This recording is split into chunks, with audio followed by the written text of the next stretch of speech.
sacerdos were many wickednesses. For the cause was such that the very praetor himself, when he was seeking for an accuser, could not find one a little more respectable than this fellow. Verus acquits his man of any forfeiture to Venus, but condemns him to pay forfeit to himself. He preferred, forsooth, to have men do wrong rather than gods. He preferred himself to extort from Dio what was contrary to law, rather than to let Venus take anything that was not due to her. 23. Why need I now in this place recite the evidence of Sextus Pompus Chlorus, who pleaded Dio's cause? Who was concerned in the whole business. A most honorable man, and, although he has long ago been made a Roman citizen in reward for his virtues, still the very chief man and the most noble of all the Sicilians. Why need I recite the evidence of Quintus Caecilius Dio himself, a most admirable and moderate man? Why need I recite that of Lucius Veticilius Liger, of Titus Manlius, of Lucius Paulinus? By the evidence of all of whom this case about Dio's money was fully established. Marcus Lucullus said the same thing, that he had long ago known all the facts of the tyranny practiced on Dio, through the connection of hospitality which existed between them. 24. What? Did Lucullus, who was at that time in Macedonia, know all these things better than you, O Hortensius, who were at Rome? You to whom Dio fled for aid? You who expostulated with Verus by letter in very severe terms about the injuries done to Dio? Isn't this new to you now, and unexpected? Is this the first time your ears have heard of this crime? Did you hear nothing of it from Dio, nothing from your own mother-in-law, that most admirable woman, Servilia, an ancient friend and connection of Dio's? Are not my witnesses ignorant of many circumstances which you are acquainted with? Is it not owing, not to the innocence of your client, but to the exception 3, made by the law, that I am prevented from summoning you as a witness on my side on this charge? The evidence of Marcus Lucullus, of Chlorus, of Dio is read. 9. Does not this venereal man, who went forth from the bosom of Chelid into his province, appear to you to have got a sufficiently large sum by means of the name of Verus? 25. Listen now to a no less shamelessly false accusation in a case where a smaller sum was involved. Saucippus and Hippocrates were brothers of the town of Agerium. Their father died 22 years ago, by whose will, if anything were done wrongly in any point, there was to be a forfeiture of his property to Venus. In the 20th year after his death, though there had been in the interim so many praetors, so many quaestors, and so many false accusers in the province, the inheritance was claimed from the brothers in the name of Venus. Verus takes cognizance of the cause. By the agency of Vulcadius he receives money from the two brothers, about 400,000 sesterces. You have heard the evidence of many people already. The brothers of Agerium gained their cause, but on such terms that they left the court stripped and beggared. 1026. But that money never came to Verus. What does that defense mean? Is that asserted in this case, or only put out as a feeler? For to me it is quite a new light. Verus set up the accusers. Verus summoned the brother to appear before him. Verus heard the cause. Verus gave sentence. A vast sum was paid. They who paid it gained the cause. And you argue in defense that money was not paid to Verus. I can help you. My witnesses too say the same thing. They say they paid it to Vulcadius. How did Vulcadius acquire so much power as to get 400,000 sesterces from two men? Would anyone have given Vulcadius, if he had come on his own account, 1/2 farthing? Let him come now, let him try. No one will receive him in his house. But I say more. I accuse you of having received 40 millions of sesterces contrary to law. And I deny that you have ever accounted for 1 farthing of that money. But when money was paid for your decrees, for your orders, for your decisions, the point to be inquired into was not into whose hand it was paid, but by whose oppression it was extorted. 27. Those chosen companions of yours were your hands. The prefects, the secretaries, the surgeons, the attendants, the soothsayers, the criers, were your hands. The more each individual was connected with you by any relationship, or affinity, or intimacy, the more he was considered one of your bands. The whole of that retinue of yours, which caused more evil to Sicily than 100 troops of fugitive slaves would have caused, was beyond all question your hand. Whatever was taken by any one of these men, that must be considered not only as having been given to you, but as having been paid into your own hand. For if you, O judges, admit this defense, he did not receive it himself, you will put an end to all judicial proceedings for extortion. For no criminal will be brought before you so guilty as not to be able to avail himself of the plea. Indeed, since Verus uses it, what criminal will ever henceforth be found so abandoned as not to be thought equal to Quintus Lucius in innocence by comparison with that man? And even now those who say this do not appear to me to be defending Verus so much as trying, in the instance of Verus, what license of defense will be admitted in other cases. 28. And with reference to this matter, you, O judges, ought to take great care what you do. It concerns the chief interests of the Republic, and the reputation of our order, and the safety of the allies. For if we wish to be thought innocent, we must not only show that we ourselves are moderate, but that our companions are so too. 11. First of all, we must take care to take those men with us who with regard our credit and our safety. Secondly, if in the selection of men our hopes have deceived us through friendship for the persons, we must take care to punish them, to dismiss them. We must always live as if we expected to have to give an account of what we have been doing. This is what was said by Africanus, a most kind-hearted man, but that kind-heartedness alone is really admirable which is exercised without any risk to a man's reputation, as it was by him. 29. When an old follower of his, who reckoned himself one of his friends, could not prevail on him to take him with him into Africa as his prefect, and was much annoyed at it. Do not marvel, said he, that you do not obtain this from me, for I have been a long time begging a man to whom I believe my reputation to be dear, to go with me as my prefect, and as yet I cannot prevail upon him. And in truth there is much more reason to beg men to go with us as our officers into a province, if we wish to preserve our safety and our honor, than to give men office as a favor to them. But as for you, when you were inviting your friends into the province, as to a place for plunder, and were robbing in company with them, and by means of them, and were presenting them in the public assembly with golden rings, did it never occur to you that you should have to give an account, not only of yourself, but of their actions also? 30 When he had acquired for himself these great and abundant gains from these causes which he had determined to examine into himself with his counsel, that is, with this retinue of his hand, he invented an infinite number of expedients for getting hold of a countless amount of money. 12 No one doubts that all the wealth of every man is placed in the power of those men who allow for trials to proceed, and of those who sit as judges at the trials. No one doubts that none of us can retain possession of his house, of his farm, or of his paternal property, if, when these are claimed by any one of you, a rascally praetor, whose judgments no one has the power of arresting, can assign any judge whom he chooses, and if the worthless and corrupt judge gives any sentence which the praetor bids him give. 31 But if this also be added, that the praetor assigns the trial to take place according to such a formula, that even Lucius Octavius Balbus, if he were judge, a man of the greatest experience in all that belongs to the law and to the duties of a judge, could not decide otherwise, suppose it ran in this way, let Lucius Octavius be the judge. If it appears that the farm at Capena, which is in dispute, belongs, according to the law of the Roman people, to Publius Servilius, that farm must be restored to Quintus Cadulus, will not Lucius Octavius be bound, as judge, to compel Publius Servilius to restore the farm to Quintus Cadulus, or to condemn him whom he ought not to condemn? The whole praetorian law was like that. The whole course of judicial proceedings in Sicily was like that for 3 years, while Verus was praetor. His decrees were like this: if he does not accept what you say that you owe, accuse him. If he claims anything, take him to prison. He ordered Caius Fuficius, who claimed something, to be taken to prison. So he did Lucius Sudius and Lucius Rusilius. His tribunals he formed in this way: those who were Roman citizens were to be judges, when Sicilians ought to have been, according to their laws; those who were Sicilians were to be judges, when Romans 5 should have been. 32 But that you may understand his whole system of judicial proceedings, listen first to the laws of the Sicilians in such uses, and then to the practices this man established. 13 The Sicilians have this law, that if a citizen of any town has a dispute with a fellow citizen, he is to decide it in his own town, according to the laws there existing. If a Sicilian has a dispute with a Sicilian of a different city, in that case the praetor is to assign judges of that dispute, according to the law of Publius Rupilius, which be enacted by the advice of 10 commissioners appointed to consider the subject, and which the Sicilians call the Rupilian law. If an individual makes a claim in a community, or a community on an individual, the Senate of some third city is assigned to furnish the judges, as the citizens of the cities interested in the litigation are rejected as judges in such a case. If a Roman citizen makes a claim on a Sicilian judge is assigned. If a Sicilian makes a claim on a Roman citizen is assigned as judge. In all other matters, judges are appointed selected from the body of Roman citizens dwelling in the place. In lawsuits between the farmers and the tax collectors, trials are regulated by the law about corn, which they call lex hieronica. 33 All these rights were not only thrown into disorder while that man was praetor, but indeed were openly taken away from both the Sicilians and from the Roman citizens. First of all, their own laws with reference to one another were disregarded. If a citizen had a dispute with another citizen, he either assigned anyone as judge whom it was convenient to himself to assign, crier, soothsayer, or his own physician. Or if a tribunal was established by the laws, and the parties had come before one of their fellow citizens as the judge, that citizen was not allowed to decide without control.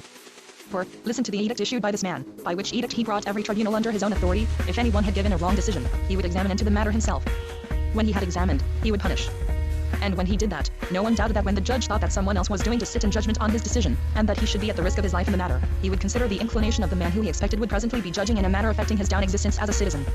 34 Judges selected from the Roman settlers there were none. None even of the traders in the cities were proposed as judges. The crowd of judges which I am speaking of was the retinue, not of Quintus Scaevola, who, however, did not make practice of appointing judges from among his own followers, but of Caius Verus. And what sort of a retinue do you suppose it was when such a man as he was its chief? You see announced in the edict, if the Senate gives an erroneous decision I will prove that, if at any time a bench of judges was taken from the Senate, that also gave its decisions, through compulsion, on his part, contrary to their own opinions. There never was any selection of the judges by lot, according to the Rupilian law, except when he had no interest whatever in the case. The tribunals established in the case of many disputes by the lex hieronica were all abolished by a single edict. No judges were appointed selected from the settlers or from the traders. What great power he had, you see. Now learn how he exercised it. 1435 Heraclius is the son of Hiero, a Syracusan. A man among the very first for nobility of family, and, before Verus came as praetor, one of the most wealthy of the Syracusans. Now a very poor man, owing to no other calamity but the avarice and injustice of that man.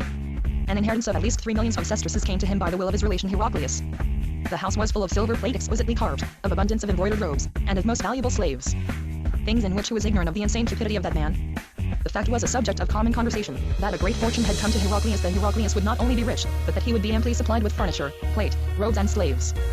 36 Bearers, 2, here's this. And at first he tries by the tricks and maneuvers which he is so fond of, to get him to lend things to him to look at, which he means never to return. Afterwards he takes counsel from some Syracusans. And they were relations of his, whose wives too were not believed to be entirely strangers to him, by name Cleomenes and Eschrio. What influence they hid with him, and on what disgraceful reasons it was founded, you may understand from the rest of the accusation. These men, as I say, give Verus advice. They tell him that the property is a fine one, which in every sort of wealth. And that Heraclius himself is a man advancing in years, and not very active. And that he has no patron on whom he has any claim, or to whom he has any access except the Marcelli. That a condition was contained in the will in which he was mentioned as heir, that he was to erect some statues in the Palestra. We will contrive to produce people from the Palestra to assert that they have not been erected according to the terms of the will, and to claim the inheritance, because they say that it is forfeited to the Palestra. The idea pleased Verus. 37 For he foresaw that, when such an inheritance became disputed, and was claimed by process of law, it was quite impossible for him not to get some plunder out of it before it was done with. He approves of the plan. He advises them to begin to act as speedily as possible, and to attack a man of that age, and disinclined to lawsuits, with as much bluster as possible. 15 An action is brought in due form against Heraclius. At first all marvel at the roguery of the accusation. After a little, of those who knew Verus, some suspected, and some clearly saw that he had cast his eyes on the inheritance. In the meantime the day had arrived, on which he had announced in his edict that, according to established usage, and to the Rupilian law, he would assign judges at Syracuse. He had come prepared to assign judges in this cause. Then Heraclius points out to him that he cannot assign judges in his cause that day, because the Rupilian law said that they were not to be assigned till 30 days after the action was commenced. The 30 days had not yet lapsed. Heraclius hoped that, if he could avoid having them appointed that day, Quintus Arrius, whom the province was eagerly expecting, would arrive as successor to Verus before another appointment could take place. 38 He postponed appointing judges in all suits, and fixed the first day for appointing them that he legally could after the 30 days claimed by Heraclius in his action had elapsed. When the day arrived, he began to pretend that he was desirous to appoint the judges. Heraclius comes with his advocates, and claims to be allowed to have the cause between him and the men of the Palestra, that is to say, with the Syracusan people, tried by strict law. His adversaries demand that judges be appointed to decide on that matter of those cities which were in the habit of frequenting the Syracusan courts. Judges were appointed, whomsoever Verus chose. Heraclius demanded, on the other hand, that judges should be appointed according to the provisions of the Rupilian law, and that no departure should be made from the established usage of their ancestors, from the authority of the Senate, and from the rights of all the Sicilians. 1639 Why need I demonstrate the licentious wickedness of that Verus, in the administration of justice? Who of you is not aware of it, from his administration in the city? Whoever, while he was praetor, could obtain anything by law against the will of Chelidon? The province did not corrupt that man, as it has corrupted some. He was the same man that he had been at Rome. When Heraclius said, what all men well knew, that there was an established form of law among the Sicilians by which causes between them were to be tried. That there was the Rupilian law, which Publius Rupilius, the consul, had enacted, with the advice of 10 chosen commissioners. That every praetor and consul in Sicily had always observed this law. He said that he should not appoint judges according to the provisions of the Rupilian law. He appointed 5 judges who were most agreeable to himself. 40 What can you do with such a man as this? What punishment can you find worthy of such licentiousness? Then it was prescribed to you by law, O most wicked and most shameless man, in what way you were to appoint judges among the Sicilians. When the authority of a general of the Roman people, when the dignity of 10 commissioners, men of the highest rank, when a positive resolution of the Senate was against you, in obedience to which resolution Publius Rupilius had established laws in Sicily by the advice of 10 commissioners. When, before you came as praetor, everyone had most strictly observed the Rupilian laws in all points, and especially in judicial matters. Did you dare to consider so many solemn circumstances as nothing in comparison with your own plunder? Did you acknowledge no law? Had you no scruple? No regard for your reputation? No fear of any judgment yourself? Has the authority of no one of any weight with you?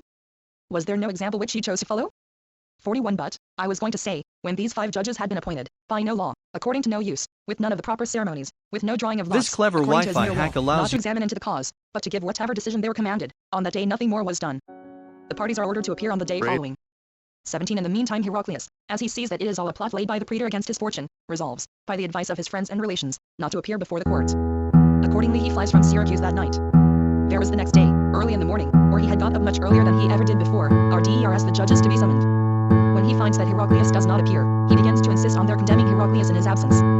They expostulate with him, and beg him, if he pleases, to adhere to the rule he had himself laid down, and not to compel them to decide against the absent party in favor of the party who was present, before the 10th hour. He agrees. 42 In the meantime both Verus himself began to be uneasy, and his friends and counselors began also to be a good deal vexed at Heraclius having fled. They thought that the condemnation of an absent man, especially in a matter involving so large a sum of money, would be a far more odious measure than if he had appeared in court, and had there been condemned. To this consideration was added the fact, that because the judges had not been appointed in accordance with the provisions of the Rupilian law, they saw that the affair would appear much more base and more iniquitous. And so, while he endeavors to correct this error, his covetousness and dishonesty are made more evident. For he declares that he will not use those 5 judges.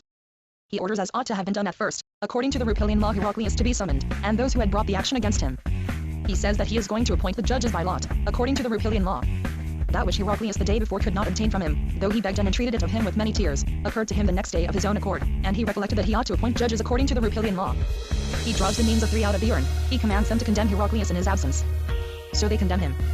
43 What was the meaning of that madness? Did you think that you would never have to give an account of your actions?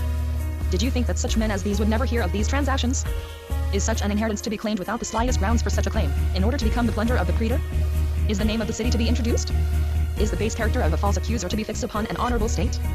And not this only, but is the whole business to be conducted in such a manner that there is to be not even the least appearance of justice kept up? For, in the name of the immortal gods, what difference does it make whether the praetor commands and by force compels anyone to abandon all his property, or passed a sentence by which, without any trial, he must lose all his fortune? 1844 Inches truth you cannot deny that you ought to have appointed judges according to the provisions of the Rupilian law, especially when Heraclius demanded it. If you say that you departed from the law with the consent of Heraclius, you will entangle yourself. You will be hampered by the statement you make in your own defense. For if that was the case, why, in the first place, did he refuse to appear, when he might have had the judges chosen from the proper body which he demanded? Secondly, why, after his flight, did you appoint other judges by drawing lots, if you had appointed those who had been before appointed, with the consent of each party? Thirdly, Marcus Postunius, the quaestor, appointed as the other judges in the marketplace. You appointed the judges in this case alone. 45 However, by these means, someone will say, he gave that inheritance to the Syracusan people. In the first place, even if I were disposed to grant that, still you must condemn him. For it is not permitted to us with impunity to rob one man for the purpose of giving to another. But you will find that he despoiled that inheritance himself without making much secret of his proceedings. That the Syracusan people, indeed, had a great deal of the odium, a great deal of the infamy, but that another had the profit. That a few Syracusans, those who now say that they have come in obedience to the public command of their city, to bear testimony in his favor, were then sharers in the plunder, and are come hither now, not for the purpose of speaking in his favor, but to assist in the valuation of the damages which they claim from him. After he was condemned in his absence, possession is given to the Palestra of the Syracusans, that is, to the Syracusan people, not only of that inheritance which was in question, and which was of the value of 3 millions of sesterces, but also of all Heraclius' own paternal property, which was of equal amount. 46 What sort of a partnership in that of yours? You take away a man's inheritance, which had come to him from a relation, had come by will, had come in accordance with the laws. All which property, he, who made the will, had made over to this Heraclius to have and to use as he would, sometime before he died, which inheritance, as he had died sometime before you became praetor, there had been no dispute, nor had anyone made any mention of it. 19 However, be it so. Take away inheritances from relations, give them to people at the Palestra. Plunder other people's property in the name of the state. Overturn laws, wills, the wishes of the dead, the rights of the living. Had you any right to deprive Heraclius of his paternal property also? And yet as soon as he fled, how shamelessly, how undisguisedly, how cruelly, O ye immortal gods, was his property seized. How disastrous did that business seem to Heraclius, how profitable to bearers, how disgraceful to the Syracusans, how miserable to everybody. For the first measures which are taken are to carry whatever chaste plate there was among that property to bearers. As for all Corinthian vessels, all embroidered robes, no one doubted that they would be taken and seized, and carried inevitably to his house, not only out of that house, but out of every house in the whole province. He took away whatever slaves he pleased, others he distributed to his friends. An auction was held, in which his invincible train was supreme everywhere. 47 But this is remarkable. The Syracusans who presided over what was called the collection of this property of Heraclius, but what was in reality the division of it, gave into the Senate their accounts of the whole business. They said that many pairs of goblets, many silver water ewers, much valuable embroidered cloth, and many valuable slaves, had been presented to bearers. They stated how much money had been given to each person by his order. The Syracusans groaned, but still they bore it. Suddenly this item is read, at 250,000 sesterces were given to one person by command of the praetor. A great outcry arises from every one, not only from every virtuous man, nor from those to whom it had always seemed scandalous that the goods of a private individual should be taken from him, by the greatest injustice, under the name of being claimed by the people, but even the very chief instigators of the wrong. And in some degree the partner in the rapine and plunder, began to cry out that the man ought to have his inheritance for himself. So great an uproar arose in the Senate house, that the people ran to see what had happened. 2048 The matter being known to the whole assembly, is soon reported at Verus's house. The man was in a rage with those who had read out the accounts, an enemy to all who had raised the outcry. He was in fury with rage and passion. But he was at that moment unlike himself. You know the appearance of the man, you know his audacity. Yet at that moment he was much disquieted by the reports circulated among the people, by their outcry, and by the impossibility of concealing the robbery of so large a sum of money. When he came to himself, he summoned the Syracusans to him, because he could not deny that money had been given him by them. He did not go to a distance to look for someone, in which case he would not have been able to prove it, but he took one of his nearest relations, a sort of second son, 6, and accused him of having stolen the money. He declared that he would make him refund it. And he, after he heard that, had a proper regard for his dignity, for his age, and for his noble birth. He addressed the Senate on the subject. He declared to them that he had nothing to do with the business of Verus. He said what all saw to be true, and he said it plainly enough. Therefore, the Syracusans afterwards erected him a statue. And he himself, as soon as he could, left Verus, and departed from the province. 49 And yet they say that this man complains sometimes of his misery in being weighed down, not by his own offenses and crimes, but by those of his friends. You had the province for 3 years. Your son-in-law elect, a young man, was with you 1 year. Your companions, gallant men, who were your lieutenants, left you the first year. One lieutenant, Publius Statius, who remained, was not much with you. But if he had been always with you, he would with the greatest care have spared your reputation, and still more would he have spared his own. What presence have you for accusing others? What reason have you for thinking that you can, I will not say, shift the blame of your actions on another, but that you can divide it with another? 250,000 sesterces are refunded to the Syracusans, and how they afterwards return to him by the back door, I will make evident to you, O judges, by documents and by witnesses. 21 And akin to this iniquity and rascality of that fellow, by which plunder, consisting of a part of that property, came to many of the Syracusans against the will of the people and Senate of Syracuse, are those crimes which were committed by the instrumentality of Theomnastus, and Eschrio, and Dionysodorus, and Cleomenes, utterly against the wish of the city. First of all in plundering the whole city, of which matter I have arranged to speak in another part of my accusation, so that, by the assistance of those men whom I have named, he carried off all the statues, all the works in ivory out of the sacred temples, all the canes from every place, and even whatever images of the gods he fancied. Secondly, that in the Senate House of the Syracusans, which they call Boon Ion, a most honorable place, and of the highest reputation in the eyes of the citizens, where there is a brazen statue of Marcus Marcellus himself, who preserved and restored that place to the Syracusans, though by the laws of war and victory he might have taken it away, those men erected a gilt statue to him and another to his son. In order that, as long as the recollection of that man remained, the Syracusan Senate might never be in the Senate House without lamentation and groaning. 51 By means of the same partners in his injuries, and thefts, and bribes, during his command the festival of Marcellus at Syracuse is abolished, to the great grief of the city. Festival which they both gladly paid as due to the recent services done them by Caius Marcellus, and also most gladly gave to the family and name and race of the Marcelli. Mithridates in Asia, when he had occupied the whole of that province, did not abolish the festival of Mucius. 7. An enemy, and he too an enemy in other respects, only too savage and barbarous, still would not violate the honor of a name which had been consecrated by holy ceremonies. You forbade the Syracusans to grant one day of festival to the Marcelli, to whom they owed the being able to celebrate other days of festival. 52. But you gave them a splendid day instead of it. You allowed them to celebrate a festival in honor of bearers, and issued contracts for providing all that would be necessary for sacrifices and banquets on that day for many years. But in such an enormous superfluity of impudence as that man's, it seems better to pass over some things, that we may not appear to strain every point, that we may not appear to have no feelings but those of indignation. For time, voice, lungs, would fail me, if I wish now to cry out how miserable and scandalous it is, that there should be a festive day in his name among those people, who think themselves utterly ruined by that man's conduct. O splendid Verrine festival! Whither have you gone that you have not brought the people cause to remember that day? In truth, what house, what city, what temple even have you ever approached without leaving it empty and ruined?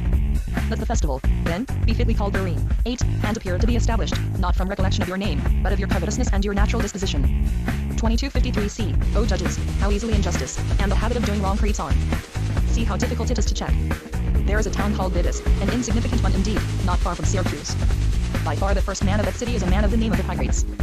An inheritance of 500,000 sesterces had come to him from some woman who was a relation of his, and so near a relation, that even if she had died intestate, Epicrates must have been her heir according to the laws of Bidus. The transaction at Syracuse which I have just mentioned was fresh in men's memories, the affair I mean of Heraclius the Syracusan, who would not have lost his property if an inheritance had not come to him. To this Epicrates too an inheritance had come, as I have said.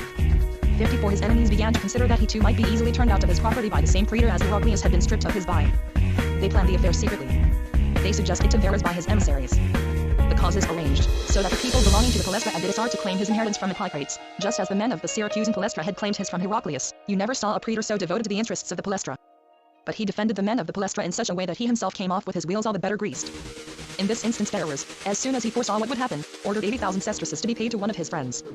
55 The matter could not be kept entirely secret. Epicrates is informed of it by one of those who were concerned in it.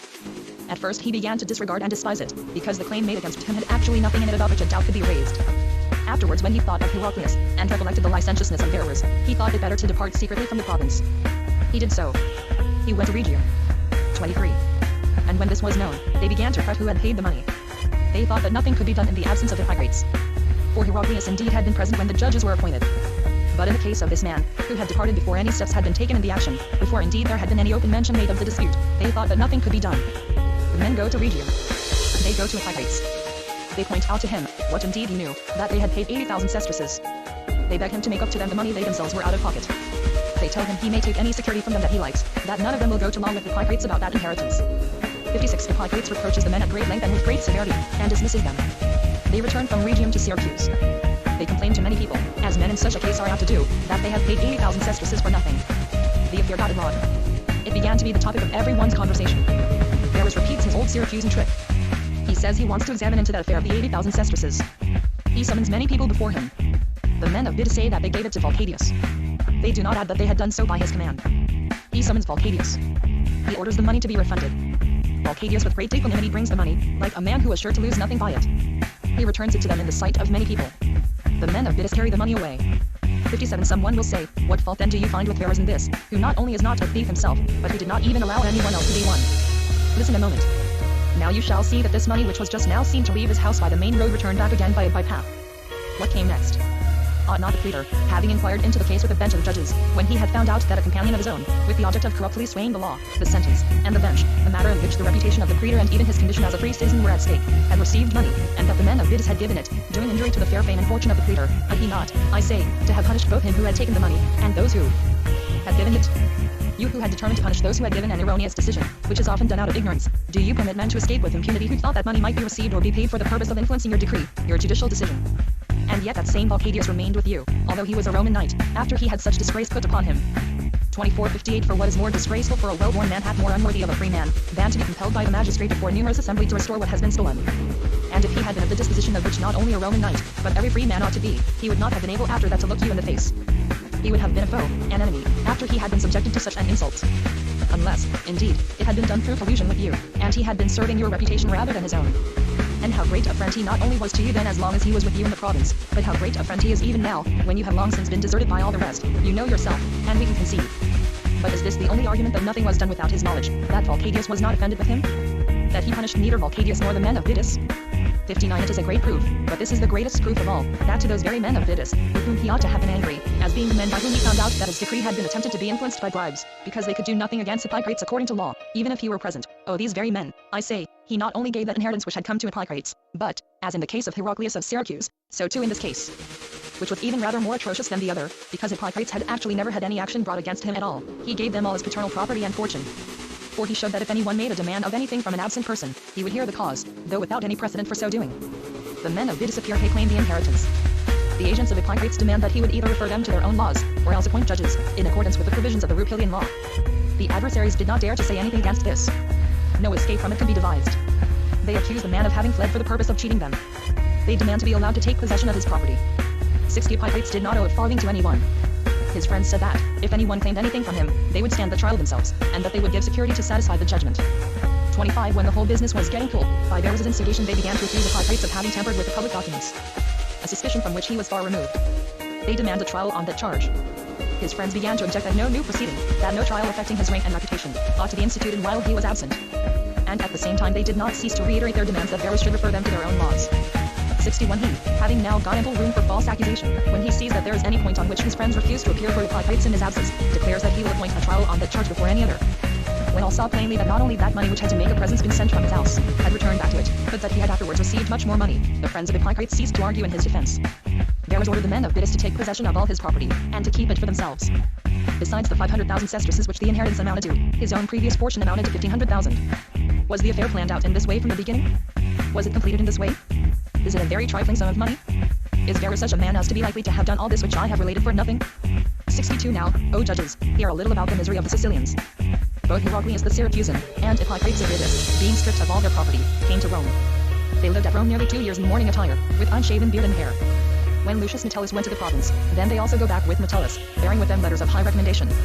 As soon as Metellus came to Syracuse he rescinded both the sentences he sentenced in the case of Hippocrates, and that against Heraclius.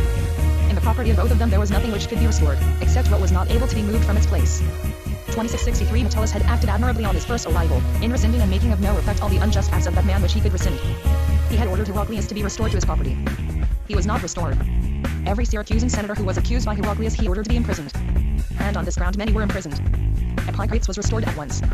Other sentences which had been pronounced at Lilybaeum, and Agrigentum, and at Normus, were reviewed and reformed. Metellus showed that he did not mean to attend to the returns which had been made while Verus was praetor. The tithes which he had sold in a manner contrary to the Lex Hieronica, he said that he would sell according to that law. All the actions of Metellus went to the same point, so that he seemed to be remodeling the whole of Verus' praetorship. As soon as I arrived in Sicily, he changed his conduct.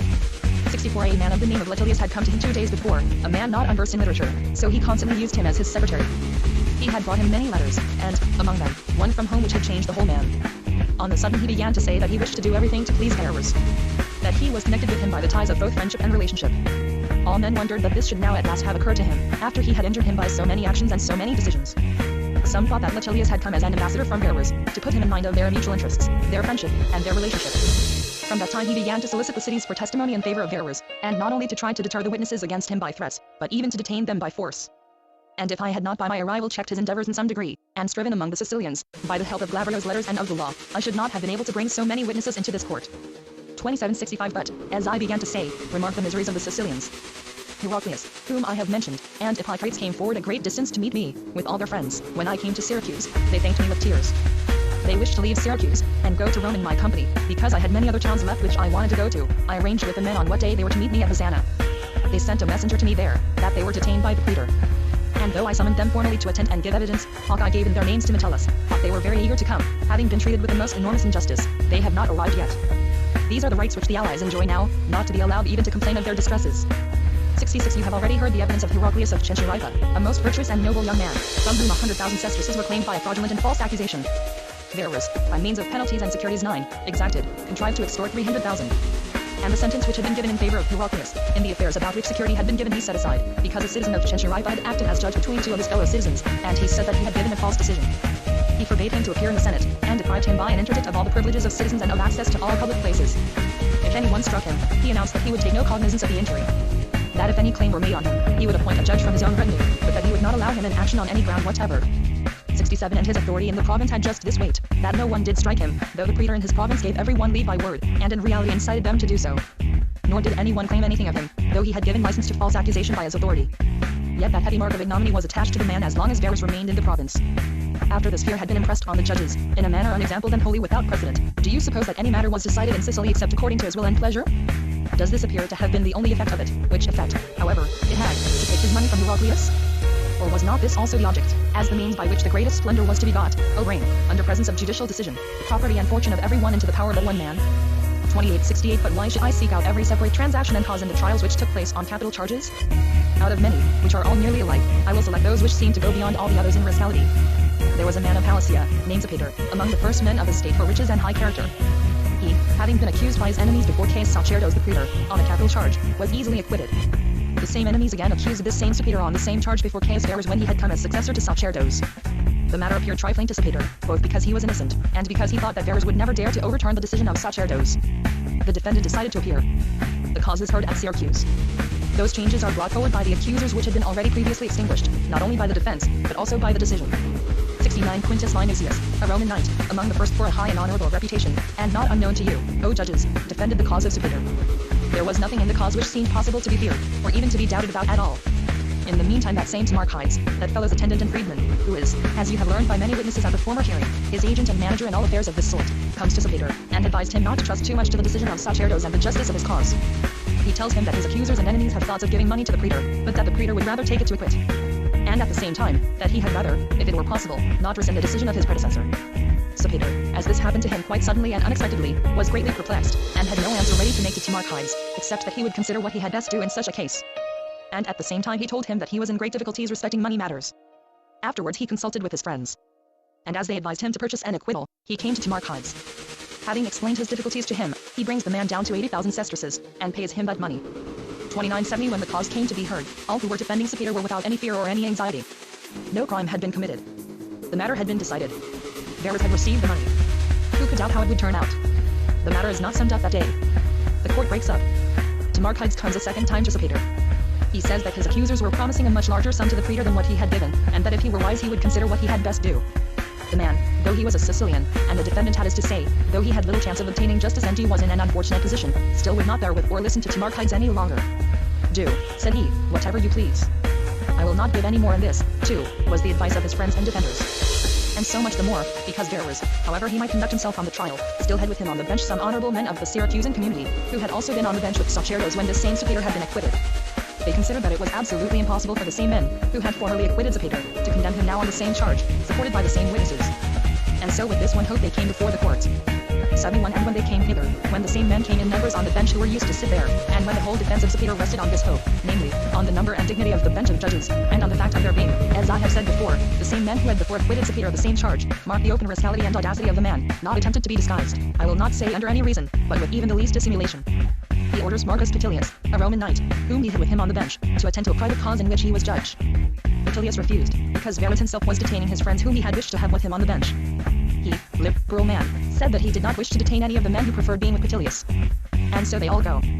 For the rest also prevail upon him not to detain them, saying that they wish to appear in favor of one or other of the parties who were concerned in that trial. And so he is left alone with his most worthless retinue. 72 Minucius, who was defending Sopater, did not doubt that Verus, since he had dismissed the whole bench, would not proceed with the investigation of his cause that day. When all of a sudden he is ordered to state his case. He answers, to whom? To me, says Verus, if I appear to you of sufficient dignity to try the cause of a Sicilian, a Greek. Certainly, says he, you are of sufficient dignity, but I wish for the presence of those men who were present before, and were acquainted with the case. State your case, says he. They cannot be present. For in truth, says Quintus Minucius, Petilius begged me also to be with him on the bench. And at the same time he began to leave his seat as counsel. 73 Verus, in a rage, attacks him with pretty violent language, and even began to threaten him severely, for bringing such a charge, and trying to excite such odium against him.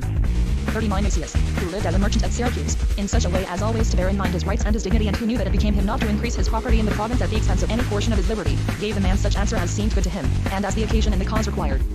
He said that he would not speak in defense of his client when the bench of judges was sent away and dismissed. And so he left the bar.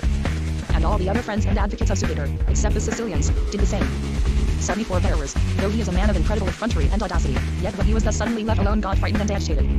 He did not know what to do, or which way to turn. If he adjourned the investigation at that time, he knew that when those men were present, whom he had got rid of for the time, Jupiter would be acquitted. But if he condemned an unfortunate and innocent man, while he himself, the praetor, was without any colleagues, and the defendant without any counsel or patron, and rescinded the decision of case Sacerdos, he thought that he should not be able to withstand the unpopularity of such an act. So he was quite in a fever with perplexity. He turned himself every way, not only as to his mind, but also as to his body. So that all who were present could plainly see that fear and covetousness were contending together in his heart. There was a great crowd of people present, there was profound silence, and eager expectation which way his covetousness was going to find vent. His attendant Marcides was constantly stooping down to his ear. 75 Then at last he said, "Come, state your case." So Peter began to implore him by the good faith of gods and man, to hear the cause in company with the rest of the bench. He orders the witnesses to be summoned instantly. 1 or 2 of them give their evidence briefly. No questions are asked. The crier proclaims that the case is closed.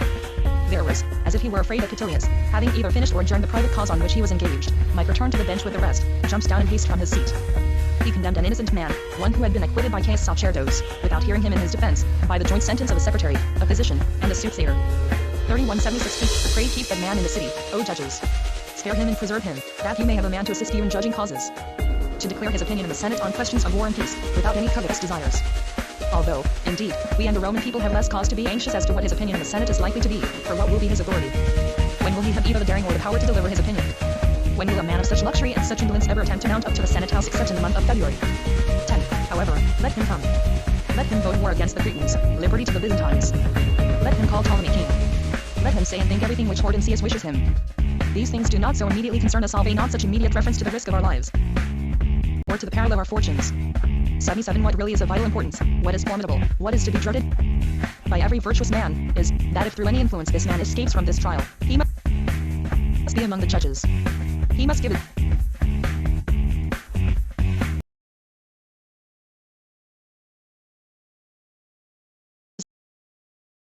decision on the lives of Roman citizens.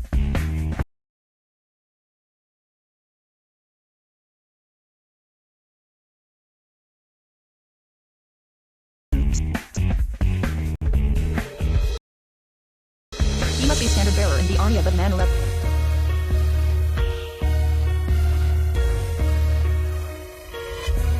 Who wishes to possess undisputed sway over our courts of justice. This the Roman people refuses. This it will never endure. The whole people raises an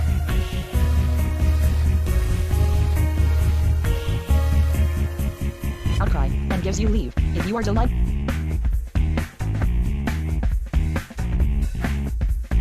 with these men, if you wish from such a set to add splendor to your order, and an ornament to the Senate House, to have that fellow among you as a senator, to have him even as a judge in your own cases, if you choose.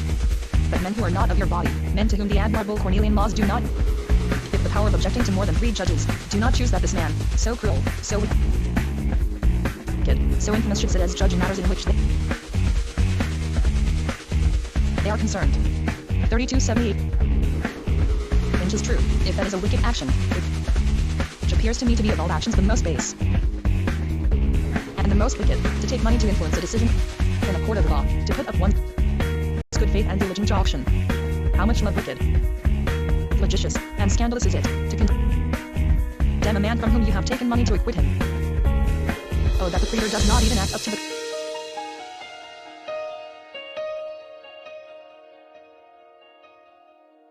customs of robbers, for there is honor among thieves.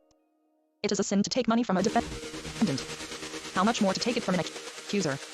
How much more wicked still to take it from both parties? When you had put up your good faith to auction in the province, he had the most weight with you who gave you the most money. That was natural, perhaps sometime or other someone else may have done something of the same sort. But when you had already disposed of your good faith and of your scruples to the one party, and had received the money, and had afterwards sold the very same articles to his adversary for a still higher price, are you going to cheat both, and to decide as you please? And not even to give back the money to the party whom you have deceived? 79 What is the use of speaking to me of Balbus, of Stolenus? 12. What monster of this sort, what prodigy of wickedness have we ever heard of or seen, who would first sell his decision to the defendant, and afterwards decide in favor of the accuser? Who would get rid of, and dismiss from the bench honorable men who were acquainted with the cause? Would by himself alone condemn a defendant, who had been acquitted once from whom he had taken money, and would not restore him his money? While we have this man on the list of judges, shall he be named as judge in the second senatorial decree? Shall he be the judge of the lives of free men? Shall a judicial tablet be entrusted to him, which he will mark not only with wax, but with blood too, if it be made worth his while? 3380. For what of all these things does he deny having done? That, perhaps, which he must deny or else be silent, he having taken the money. Why should he not deny it? But the Roman knight who defended Jupiter, who was present at all his deliberations and at every transaction, Quintus Minucius, says on his oath that the money was paid.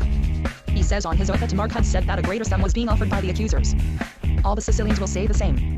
All the citizens of Palacio will say the same. Even the young son of Jupiter will say the same, who by that most cruel man has been deprived of his innocent father and of his father's property. 81. But if I cannot make the case plain, as far as the money is concerned, by evidence, can you deny this, or will you now deny, that after you had dismissed the rest of the judges, after those excellent men who had sat on the bench with Caius Sacerdos, and who were used to sit there with you, had been got rid of, you by yourself decided a matter which had been decided before? At the man, whom Caius Sacerdos, assisted by a bench of colleagues, after an investigation of the case, acquitted, you, without any bench of colleagues, without investigating the case, condemned.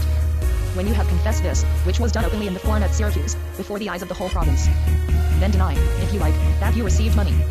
You will be very likely to find a man, when he sees these things which were done openly, to ask what you did secretly, or to doubt whether he had better believe my witnesses or your defenders.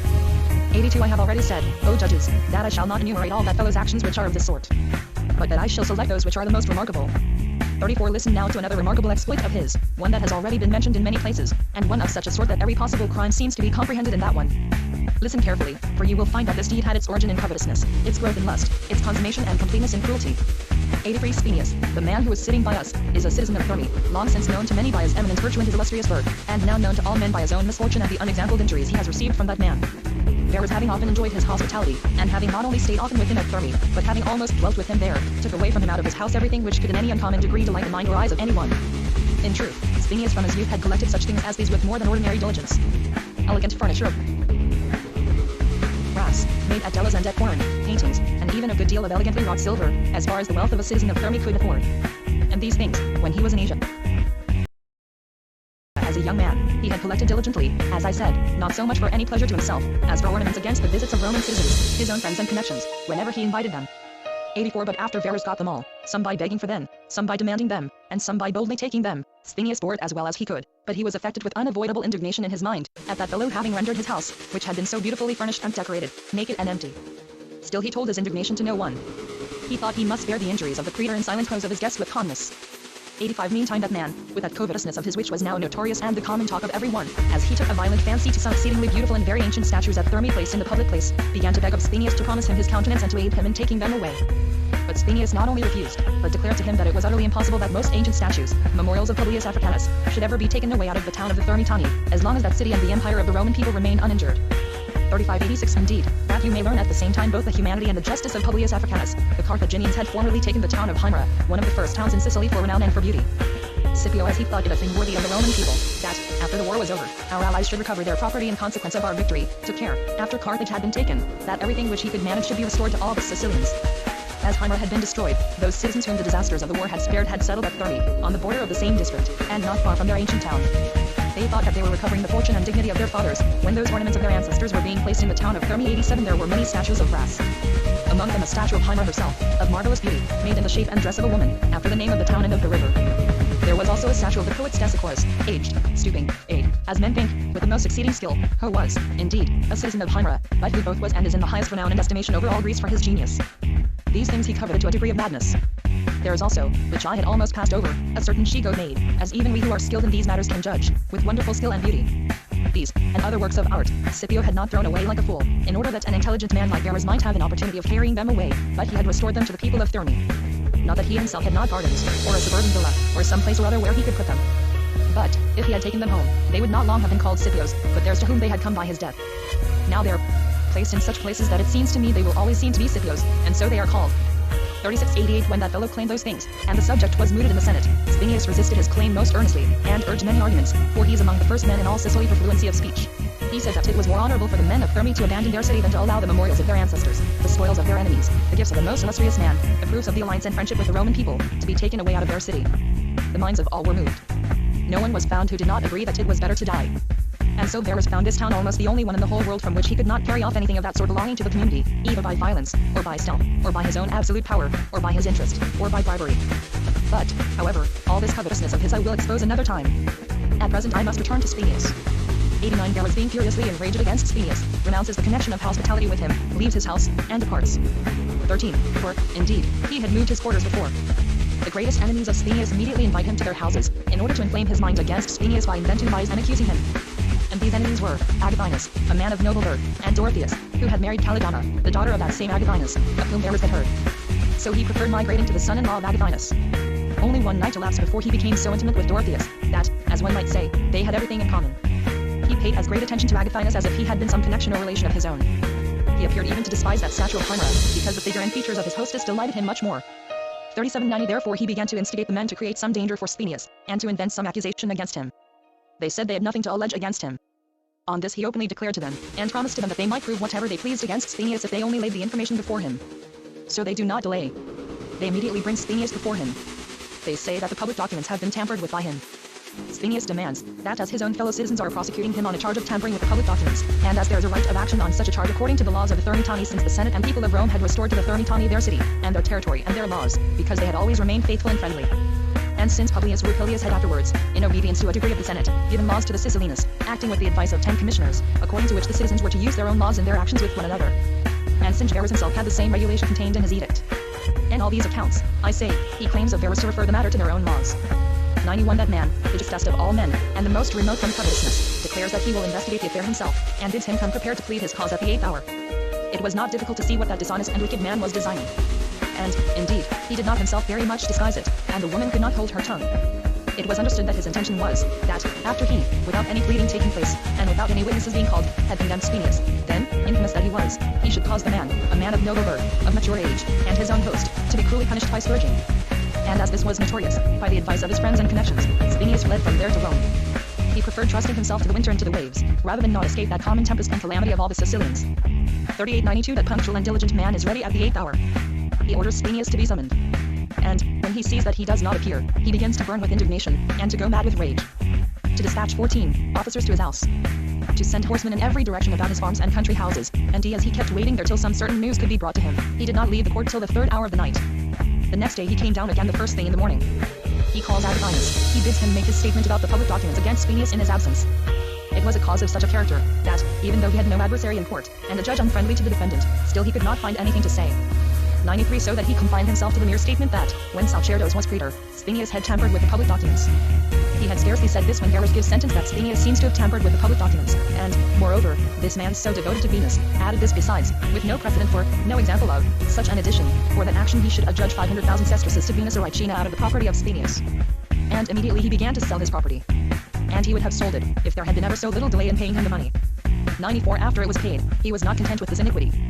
He gave notice openly from the seat of justice, and from the tribunal, that if anyone wished to accuse Sphenius in his absence of a capital charge, he was ready to take the charge.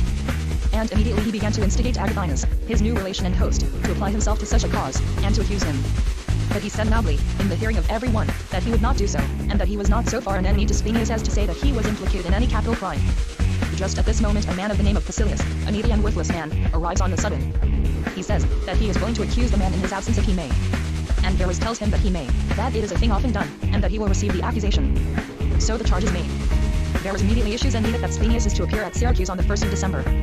95 He, when he had reached Rome, and had a sufficiently prosperous voyage for so unfavorable a time of year, and had found everything more just and gentle than the disposition of the praetor, his own guest, related the whole matter to his friends, and it appeared to them all cruel and scandalous, as indeed it was.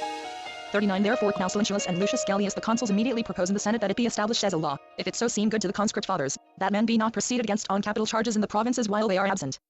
They relate to the Senate the whole case of Sphenius, and the cruelty and injustice of Verus. Verus, the father of the praetor, was present in the Senate, and with tears begged all the senators to spare his son, but he had not much success. For the inclination of the Senate for the proposal of the consuls was extreme. Therefore opinions were delivered to this effect: that as Sphenius had been proceeded against in his absence, it seemed good to the Senate that no trial should take place in the case of an absent man. And if anything had been done, it seemed good that it should not be ratified. 96 On that day nothing could be done, because it was so late, and because his father had found men to waste the time in speaking. Afterwards the elder Verus goes to all the defenders and connections of Sphenius. He begs and entreats them not to attack his son, not to be anxious about Sphenius.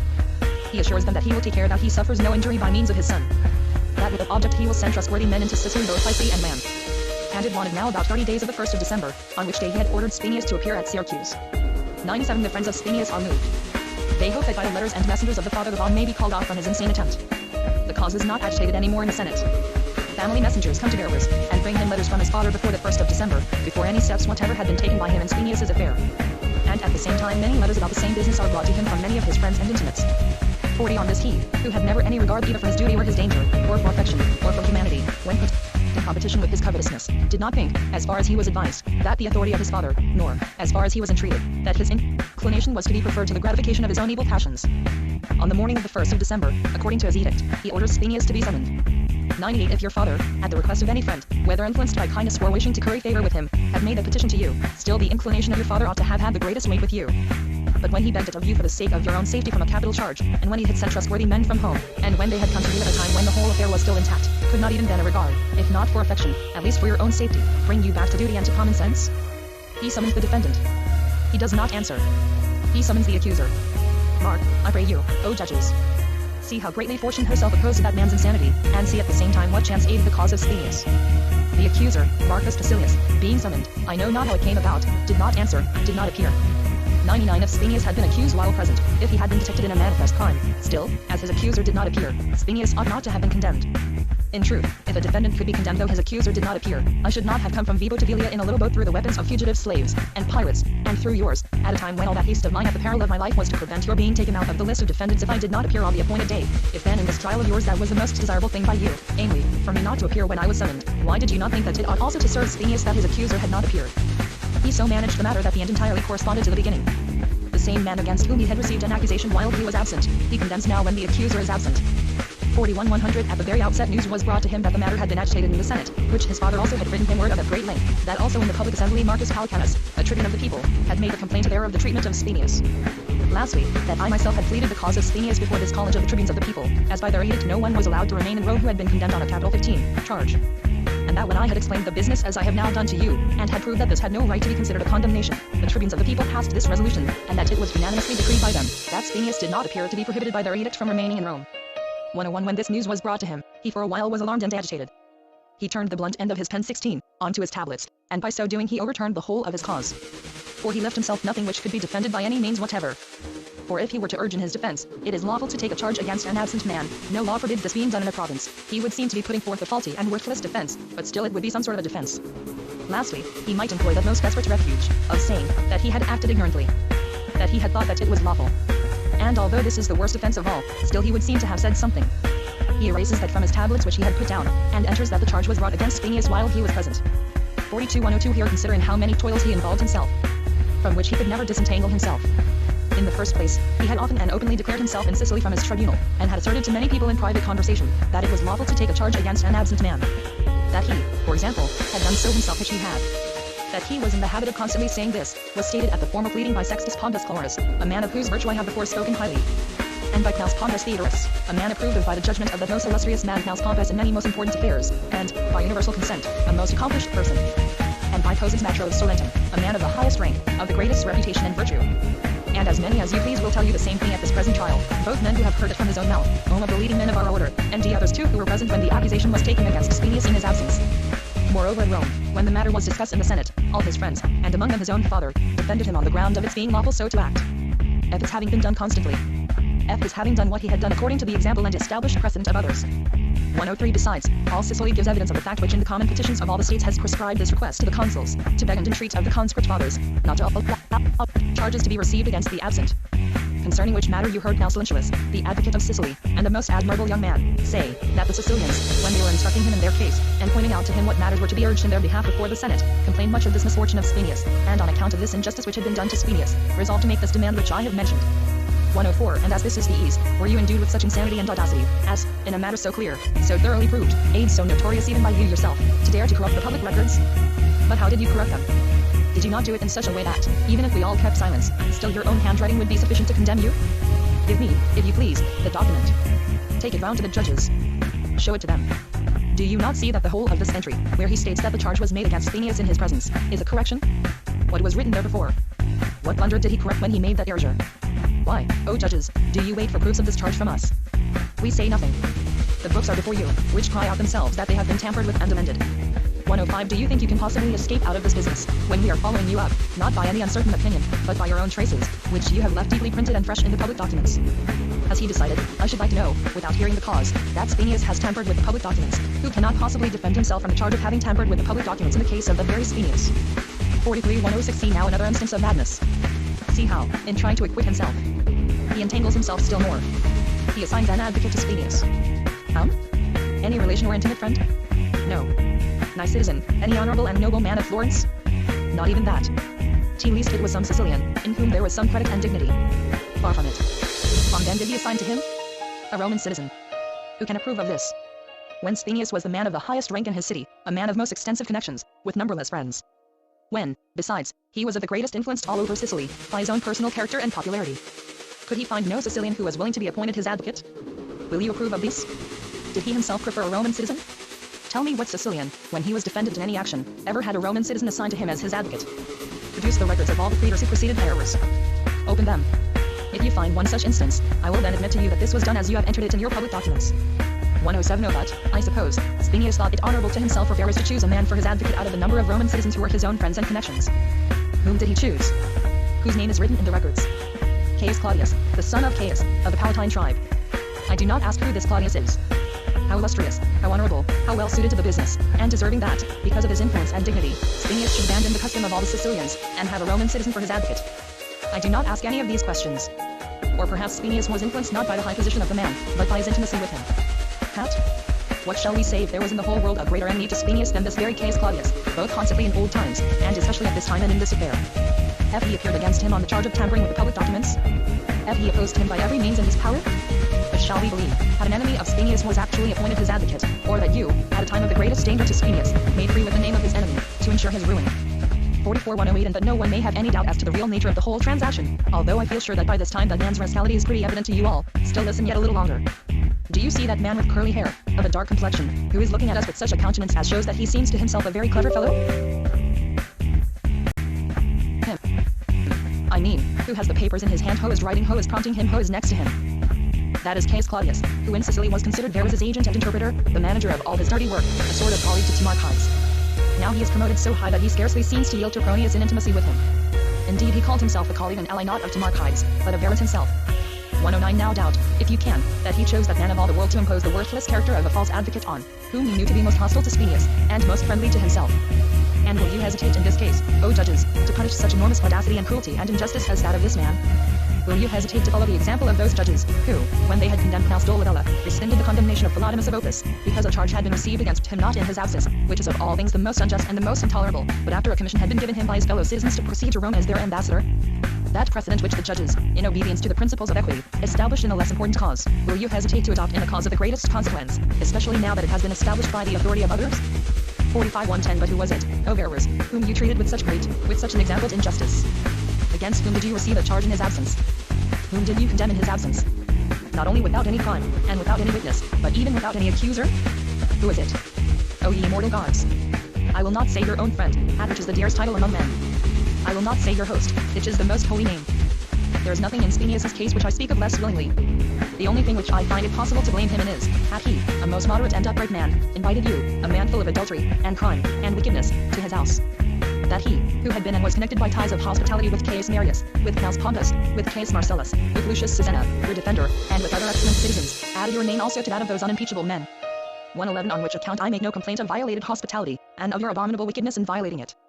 I say this not to those who know Sphenius, that is to say, not to any one of those who have been in Sicily. For no one who is ignorant in how great authority he lived in his own city, in what great honor and consideration among all the Sicilians.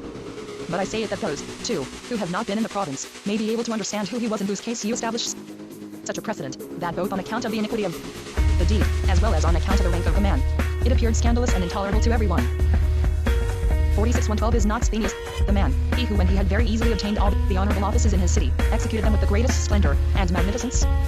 Who decorated a town, not itself of the first rank, with most spacious places of public resort, and most splendid monuments, at his own expense? In account of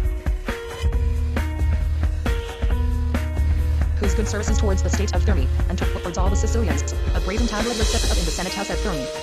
in which mention was made of his services, and engraved at the public expense.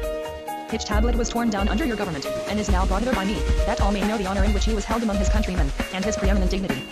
113 Is this the man, who when he was accused before that most illustrious man, Gnaeus Pompus, and when his enemies and accusers charged him, in terms calculated to excite odium against him, rather than true, of having been ill affected to the Republic on account of his intimacy and his connections of hospitality with Caius Marius, was acquitted by Gnaeus Pompus with such language as showed that, from what had come out at that very trial, Gnaeus Pompus judged him most worthy of his own intimacy? And moreover was defended and extolled by all the Sicilians in such a manner, that Pompus thought that by his acquittal he had earned, not only the gratitude of the man himself, but that of the whole province? Lastly, is not he the man who had such affection towards the Republic, and also such great authority among his fellow citizens, that he alone in all Sicily, while you were praetor, did what not only no other Sicilian, but what all Sicily even could not do, namely, prevented you from taking away any statue, any ornament, any sacred vessel, or any public property from Thermae? And that too when there were many remarkable beautiful things there, and though you coveted everything? 114 See now, what a difference there is between you, in whose name days of festival are kept among the Sicilians, and those splendid Varian games, are celebrated. To whom gilt statues are erected at Rome, presented by the Commonwealth of Sicily, as we see inscribed upon them. I say, what a difference there is between you and this Sicilian, who was condemned by you, the patron of Sicily. In very many cities of Sicily praised by public resolutions in his favor, by their own evidence, by deputations went hither with that object. You, the patron of all the Sicilians, the solitary state of the Mamertini, the partner of your thefts and crimes, praises publicly. And yet in such a way that, by a new process, the deputies themselves injure your cause, though the deputation praises you. These other states all publicly accuse you, complain of you, impeach you by letters, by deputations, by evidence. And, if you are acquitted, think themselves utterly ruined. 47 115 It is in the case of this man and of his property that you have erected a monument of your crimes and cruelty even on Mount Eryx itself, on which is inscribed the name Sphenius of Thermae. I saw a Cupid made of silver, with a torch. What object have you? Had reason was there for employing the plunder of Sphenius on that subject rather than on any other? Did you wish it to be a token of your own cupidity, or a trophy of your friendship and connection of hospitality with him, or a proof of your love towards him? Men, who in their excelling wickedness are pleased not only with their lust and pleasure itself, but also with the fame of their wickedness, do wish to leave in many places the marks and traces of their crimes. 116 He was burning with love of that hostess for whose sake he had violated the laws of hospitality. He wished that not only to be known, but also to be recorded forever. And therefore, out of the proceeds of that very action which he had performed, Agaphinus being the accuser, he thought that a reward was especially due to Venus, who had caused the prosecution and the whole proceeding. I should think you grateful to the gods if you had given this gift to Venus, not out of the property of Sphenius, but out of your own, as you ought to have done, especially as an inheritance had come to you from Chelidon that very same year. 117 On these grounds now, even if I had not undertaken this cause at the request of all the Sicilians, if the whole province had not requested this favor of me, if my affection and love for the Republic, and the injury done to the credit of our order and of the courts of justice, had not compelled me to do so, and if this had been my only reason, that you had so cruelly, and wickedly, and abominably treated my friend and connection 17, Sphenius, to whom I had formed an extraordinary attachment in my quaestorship, of whom I had the highest possible opinion, whom while I was in the province I knew to be most zealous and earnest for my reputation, should still think I had plenty of reason to incur the envy of a most worthless man, in order to defend the safety and fortunes of my friend. 118 Many men have done the same in the times of our ancestors. Lately, too, that most eminent man Gnaeus Domitius did so, who accused Marcus Silanus, a man of consular rank, on account of the injuries done by him to Agridomars of the Transalpine country, his friend. I should think it became me to follow the example of their good feeling and regard for their duty. And I should hold out hope to my friends and connections to think that they would live a safer life owing to my protection. But when the cause of Sphenius draws along with it the common calamity of the whole province, and when many of my friends and connections are being defended by me at the same time, both in their public and private interests, I ought not in truth to fear that anyone can suppose that I have done what I have in undertaking this cause under the pressure and compulsion of any motive except that of the strictest duty. 48 And that we may at last give up speaking of the investigations made, and the judicial proceedings conducted, and of the decisions given by that man. And as his exploits of that class are countless, let us put some bounds and limits to our speech and accusation. We will take a few cases of another sort. 119 You have heard Quintus Varius say, that his agents paid that man 130,000 sesterces for a decision in his cause. You recollect that the evidence of Quintus Varius was corroborated, and that this whole affair was proved by the testimony of Caius Sacerdos, a most excellent man. You know that Calcerdius and Marcus Modius, Roman knights, and that 600 Roman citizens besides, and many Sicilians, said that they had given that money for decisions in their causes. And why need I dilate upon this accusation when the whole matter is set plainly forth in the evidence?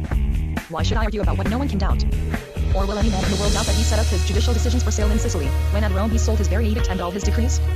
And that he received money from the Sicilians in issuing extraordinary decrees, when he actually made a demand on Marcus Octavius Liger for giving a decision on his cause? 120 For what method of extorting money did he ever omit? What method did he fail to devise, even if it had escaped the notice of everyone else?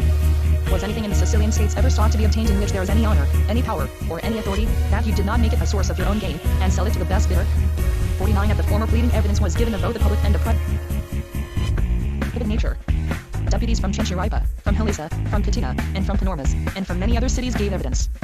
But now, also, a great many private individuals have been examined, by whose testimony you have ascertained that no one in all Sicily for the space of 3 years was ever made senator in any city for nothing, 01 by vote, as their laws prescribe, 01 except by his command, or by his letters. and that in the appointment of all these senators, not only were no votes given, but there was not even any consideration of those families from which it was lawful to select men for that body, nor their income, nor their age. Nor were any other of the Sicilian laws of the slightest influence. 121 Whoever wished to be made a senator, though he was a boy, though he was unworthy, though he was of a class from which it was not lawful to take senators. Still, if he paid money enough to appear in his eyes a fit man to gain his object, so it always was. Not only the laws of the Sicilians had no influence in this matter, but even those which had been given to them by the Senate and people of Rome had none either. For the laws which he makes who has the supreme command given to him by the Roman people, and authority to make laws conferred on him by the Senate, ought to be considered the laws of the Senate and people of Rome. 122 The citizens of Halesia, who were till lately in the enjoyment of their own laws, in return for the numerous and great services and good deeds done both by themselves and by their ancestors to our republic, lately in the consulship of Lucius Licinius and Quintus Mucius, requested laws from our Senate, as they had disputes among themselves about the elections into their Senate. The Senate, by a very honorable decree, voted that Caius Claudius Pulcher, the son of Appius the praetor, should give them laws to regulate their elections into their Senate. Caius Claudius, taking as his counselors all the Marcelli who were then alive, with their advice gave laws to the men of Halesia in which he laid down many rules about the age of the men who might be elected. That no one might be under 30 years of age. About trade, had no one engaged in it might be elected. About their income, and about all other matters. All which regulations prevailed till that man became praetor by the authority of our magistrates, and with the cordial goodwill of the men of Halesia. But from him even a crier who was desirous of it, bought that rank for a sum of money, and boys 16 and 17 years old purchased the title of senator. And at which the men of Halesia, our most ancient and faithful allies and friends, had petitioned, and that successfully, at Rome, to have put on such a footing that it might not be lawful for men to be elected even by vote, he now made easy to be obtained by bribery. 5123 The people of Agrigentum had old laws about appointing their senate, given them by Scipio, in which the same principles are laid down, and this one besides, as there are two classes of Agrigentines, one of the old inhabitants, and the other of the new, at those whom Titus Manlius, when praetor, had led from other towns of the Sicilians to Agrigentum, in obedience to a resolution of the Senate. T was provided in the laws of Scipio, that there should not be a greater number of members of the Senate taken from the class of settlers than from the old inhabitants of Agrigentum. That man, who had muddled all laws by bribery, and who had taken away all distinction between things for money, not only disturbed all those regulations which related to age, rank, and traffic, but even with respect to these two classes of old and new inhabitants, he disturbed the proportion of their selection. 124 For when a senator died of the old inhabitants, and when the remaining number of each class was equal, it was necessary, according to the laws, that one of the original inhabitants should be elected in order that there might be the larger number. And though this was the case, still, not only some of the original inhabitants, but also some of the new settlers, came to him to purchase the rank of senator. The result is, that through bribery, one of the new men carries the day, and gets letters of appointment from the praetor. The Agrigentines sent deputies to him to inform him of their laws, and to explain to him the invariable usage of past years, in order that he might be aware that he had sold that rank to one with whom he had no right even to treat on the subject. By whose speech, as he had already received the money, he was not in the least influenced. 125 He did the same thing apparently. For thither also Publius Rupilius led settlers and gave them similar laws about the appointment of the Senate, and about the number of the old and new senators. There he did not only receive money, as he did in the other cities, but he even confused the class of the original inhabitants and of the new settlers. 51 Do not wait for me to go through all the cities of Sicily in my speech. In this one statement I comprehend everything, and no one could be made a senator while he was praetor except those who had given him money. 126 And I carry on the same charge to all magistracies, agencies, and priesthoods. By which acts he has not only trampled on the laws of men, but on all the religious reverence due to the immortal gods. There is at Syracuse a law respecting their religion, which enjoins a priest of Jupiter to be taken by lot every year. And that priesthood is considered among the Syracusans as the most honorable. 127 When 3 men have been selected by vote out of the 3 classes of citizens, the matter is decided by lot. He by his absolute command had contrived to have his intimate friend Theomnastus returned among the 3 by vote. When it came to the decision by lot, which he could not command, men were waiting to see what he would do. The fellow at first forbade them to elect by lot, as that seemed the easiest way, and ordered Theomnastus to be appointed without casting lots. The Syracusans say that cannot possibly be done, according to the reverence due to their sacred laws. They say it would be impious. He orders the law to be read to him. It is read. And it was written, that as many lots were to be thrown into the urn as there were names returned. That he whose name was drawn was to have the priesthood. He then, ingenious and clever man, said, Capital. It is written, as many lots as there are names returned.